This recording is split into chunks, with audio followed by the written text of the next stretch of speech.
오늘은 열도에 있었던 일본 열도에 있었던 백제가 언제부터 그 자취를 감추어지게 되고 또 흔적조차 찾을 수 없게 되었는지에 대한 이야기를 좀 해보려고 합니다.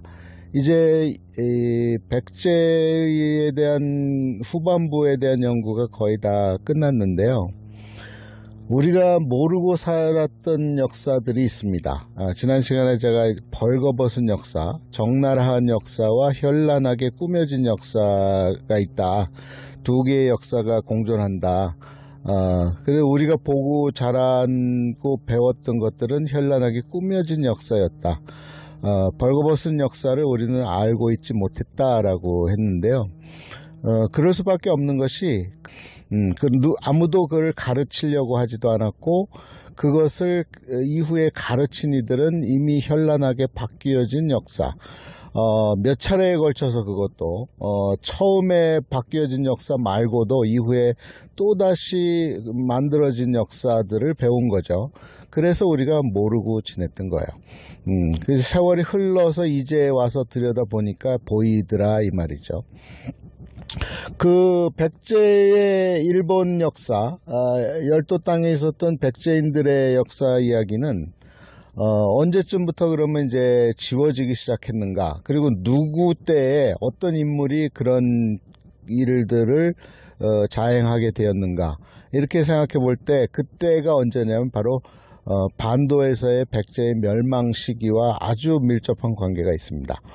반도 땅에 있었던 우리 조상들, 그리고 심지어는 일본 땅에 있었던 사람들도 몰랐는데 중국 사람들은 정확히 우리 역사를 알고 있었던 거예요. 우리 역사는 어디에서 시작됐냐, 그들이 가장 두려워했던 바로 예맥 쪽, 동이, 큰 활을 쓰는 민족을 그렇게 두려워했는데 중국 사람들이 그 예맥 쪽의 그 후손이 바로 부여족이라는 걸 알고 있죠.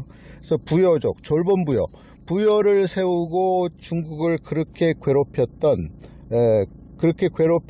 민족이 바로 우리 민족인데 그 민족의 후손인 걸 아는 거예요. 부여족이 선호부의 소선호가 밑으로 내려와서 아들 둘을 데리고 내려와서 한강유역, 지금의 강동구 지역이죠. 강동구 지역에다가 강동구, 강북구 이 지역에 지금의 아차산성, 지금의 워커힐 호텔이 있는 광나루가 있고 광진구가 있고 이 지역, 그리고 남쪽으로는 하남성, 하남시 쪽에 도읍을 정했어요. 그 바로 온조예요. 온조.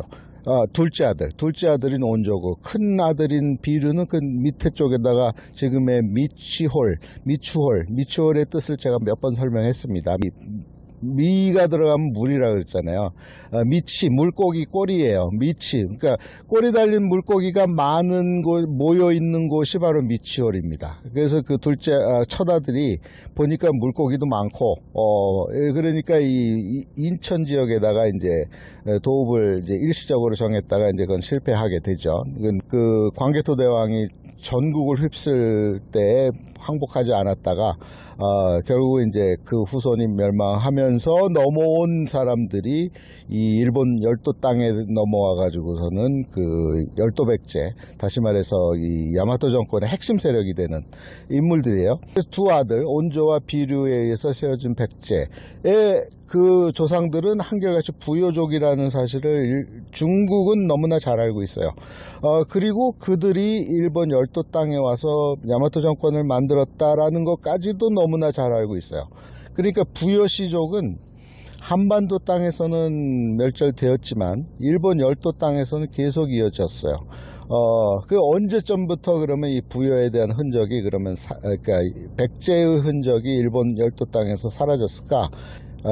반도 땅에서 이제 백제가 멸망하면서 이 더 이상 반도에 대한 의존, 그리고 반도에 대한 미련을 다 버려버린 백제 유민 후손들이 이제 새로운 국가를 건설하게 되는데 그게 바로 일본국이라 이 말이에요. 일본국을 만들었고, 그 일본국을 만들매 있어서 중요한 역할을 한 인물이 바로 나중에 천지천왕이 되고 천무천왕이 되는 두 인물이에요.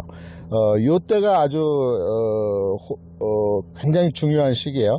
645년에 을사의 변이라는 것을 통해서 그 중대형 황자라고 하는 나카노 오에라고 하는 황제, 나중에 이제 천지천왕이 되는 이 인물이 이 소가시, 다시 말해서 목시 호족 세력을 눌러버리고 그를 도와서 난을 성공시킨 인물, 나가토미노 가마타리라고 하는 신관이자 호위무사였던 이 인물, 그리고 그 가문을 새로 지명을 해주는데, 이름을 주는데, 그게 바로 후지와라 가문이에요. 이 후지와라 가문이 등장하는 시기부터 이제 열도 땅에 있었던 백제의 흔적은 사라지기 시작합니다.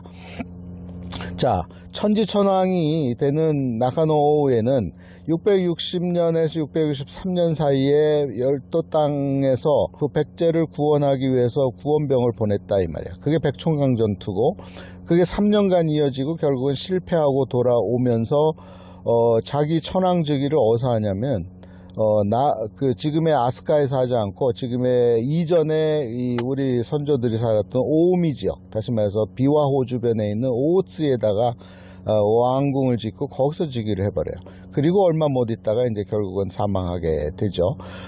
그리고 그 동생이 바로 이제 천무천왕으로 나타나는 이제 오와마 황자인데, 이 오와마 황자는 조금 이상해요. 이상한 게 뭐냐면, 우리가 이제 일본이 역사를 이제 조작을 했다 그랬잖아요. 꾸몄다 그랬잖아요. 그러니까 일본 서기와 그 고사기를 100% 신뢰해서는 안 된다고 제가 몇 번 얘기했고요. 그러면서 보면 요즘에는 이제 뭐를 많이 보냐면, 우리가 위키백과를 보잖아요.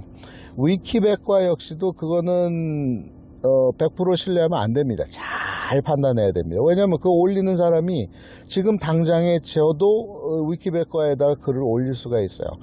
그러니까 검증 없이 올릴 수도 있다는 거죠.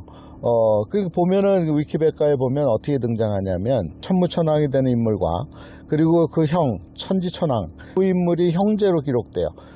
그리고 어머니가 누구로 기록되냐면은 사이메 텐노, 다시 말해서 제명천왕으로 기록이 돼요. 근데 그 제명천왕은 고교 텐노와 같은 인물이다, 이렇게 기록이 돼 있어서 굉장히 난해합니다.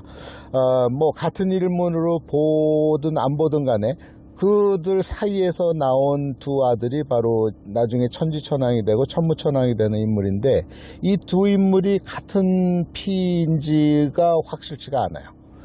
같은 핏줄인지가 확실치가 않아. 그렇지만 위키백과에는 아들로 둘로 기록이 되어 있어요. 천지천왕이 이제 왕위에 등장했다가 얼마 못하고선 죽어요. 그리고 그 나이 어린 아들에게 왕위를 이어줬는데, 그것을 그 동생이었던 오와마 황자, 다시 말해서 천무천왕이 되는 인물이 그 조카를 죽여버리고 왕이 됩니다. 천왕이 됩니다. 그거 바로 천무천왕인데, 이 인물이 이 백제 흔적 지우기에 가장 앞장선 인물이에요. 그래서 열도 땅에서 백제의 흔적들을 지우기 시작해요. 어떻게 지우냐면, 덮어 씌우기를 하는데, 뭘로 덮냐면은 당나라 체제로 덮어 씌우기를 합니다. 그래서 당나라 중심으로 일본이라고 하는 새로운 국가를 만들고, 그리고 이 새로운 체계로 가라고 철저하게 그 후손들에게 명령을 했고, 이어서 등장하는, 공교롭게도 아들들이 왕이 되지 못하고 여자들이 왕이 되기 시작하는데, 몇 대에 걸쳐서 이 천무천왕의 후손이 천왕이 되고, 그러니까 왕으로 등장을 하다가 나중에 가면 다시 그 형인 천지천왕 계열에서 왕이 등장을 해요. 그게 바로 이후에 이 나라 시대에 이어서 교토 시대를 이어가게 되는, 헤이안 시대를 이어가게 되는 첫 번째 인물인 바로 환무천왕이에요. 그 환무천왕의 어머니 계열이 문영왕, 백제 25대 왕인 문영왕의 후손이고, 그 아버지가 천지천왕의 후손인 거예요. 그러니까 다시 천무천왕 시대에서 후손 시대에서 천지천왕 계열, 백제 왕통, 순수 왕통 계열로 되돌아오게 되고, 그리고 그 환무천왕 이후부터는 지금에 이르기까지는 다 환무천왕의 후손이에요. 다시 말해서 순수 백제 왕통의 후손인 것이죠. 다시 말해서 지금의 천왕들은 다 백제인들의 후손이고 부여씨의 후손인 거예요. 다시 말해서 더 역사를 끌고 올라가면 일본 천황가는 백제 부여씨의 후손이고, 그 백제 부여씨의 시작점에는 저 반도 북부에 있었던 바로 북부여, 동부여 이렇게 나오는, 졸본부여 이렇게 나오는 그 시족이 시작점이에요. 다시 말해서 우리 시족이죠. 우리 조상들, 다시 말해서 예족과 맥족이 동이족이라고 하는 이제 약칭으로 불리는 예맥족의 후손인 거죠. 그렇게 보면 일본의 천황가는 우리와 혈이 같아, 우리 조상과 혈통이 같다라고 하는데 이견이 없어야 됩니다. 그렇게 되고요.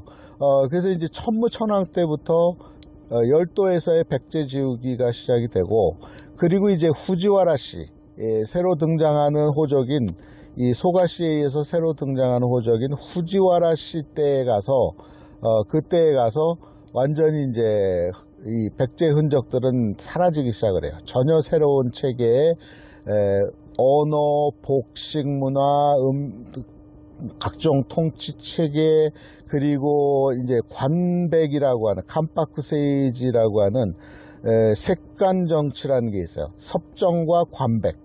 다시 말해서 왕이 어린 왕을 등장을 시킨 다음에 섭정을 하고, 그 왕이 성장해서도 능력을 발휘하지 못하게 관백 정치를 하거든요.